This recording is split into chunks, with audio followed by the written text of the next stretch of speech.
کی ہو جائے، بتائیے کہ کیا سائز کے بڑھ جانے سے سوال بدل جائے گا؟ ہرگز نہیں بدلے گا، ابھی بھی سوال رہے گا یہ یونیورس کہاں سے آیا، ان اسپیسیفک پراپرٹیز کے ساتھ کہاں سے آیا، کیوں آیا، کس نے بنایا، یہ سوال اس وقت بھی ویلڈ رہے گا۔ لیکن یہ سوال اگر ہم جناب جاوید اختر صاحب سے کریں تو چونکہ ان کا ورلڈ ویو ایتھیسٹک ہے، اور صرف ان کا نہیں، مطلب جتنے بھی ایتھیسٹ ہیں اور ایتھیسٹک ورلڈ ویو کو رکھنے والے سے اگر آپ یہ سوال کریں کہ یہ یونیورس کہاں سے آیا، تو ان کا جواب یا تو آرگیومنٹ فرام اگنورنس ہوگا یا ڈوگمیٹک ہوگا۔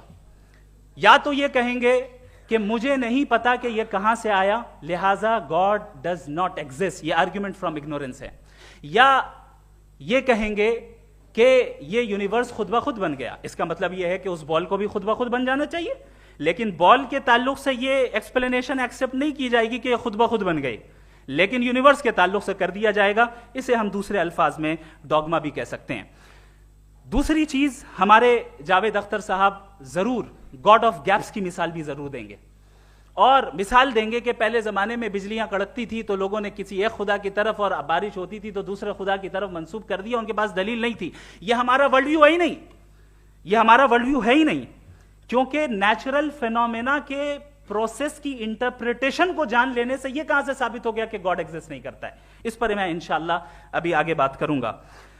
آپ حضرات یہ بھی دیکھیں گے، اور میں یہ ایکسپیکٹ کرتا ہوں کہ ہمارے ریسپیکٹڈ جناب جاوید اختر صاحب ضرور ایموشنل آرگیومنٹس بھی دیں گے، جو کہ ایک لاجیکل فیلیسی ہے جب بات آتی ہے ٹروتھ کو ڈیسائیڈ کرنے میں۔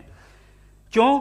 مثال کے طور پر وہ کہیں گے کہ اگر گاڈ ہے تو ایول کیوں ایگزسٹ کرتا ہے، جبکہ میں کہتا ہوں ایول کا ایگزسٹ کرنا گاڈ کے ایگزسٹ کرنے کی دلیل ہے، اس کے خلاف نہیں ہے۔ چونکہ اگر گاڈ ہے تو ہم سب اس کے سامنے اکاؤنٹیبل ہیں، اور اگر ہم اکاؤنٹیبل ہیں تو اکاؤنٹیبلٹی کے لیے ایول کا موجود ہونا ضروری ہے، اس کے بغیر ہم اکاؤنٹیبل نہیں ہو سکتے۔ اور اگر ہم اکاؤنٹیبل نہیں ہیں تو ہم جناب جاوید اختر صاحب سے پوچھیں گے کہ آپ بتائیں کہ پھر سفرنگ اس دنیا میں کیوں ہیں؟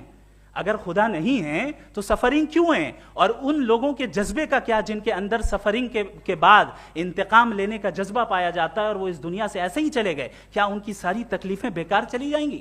اب آ جائیں اسی ایگزامپل کی طرف کہ بال، مجھ سے اگر کوئی پوچھے اس بال کو کس نے بنایا، اور یا اس ایکسپینڈڈ بال کو کس نے بنایا، میں کہوں گا کہ چونکہ یہ یونیورس اور اس یونیورس کی تمام چیزیں کانٹینجنٹ ہیں۔ کانٹینجنٹ ہونے کا مطلب یہ ہوتا ہے کہ جو اپنے ایگزسٹنس پہ کسی کے اوپر ڈیپینڈ کرتی ہو، تو ظاہر ہے یہ یونیورس کانٹینجنٹ ہے، اور اگر کوئی چیز کانٹینجنٹ نہیں ہے تو میں ریکویسٹ کروں گا کہ مجھے دکھا دیں کہ کون سی چیز یونیورس میں کانٹینجنٹ نہیں ہے، ہم بھی ذرا غور کر لیں اور ہم بھی دیکھ لیں۔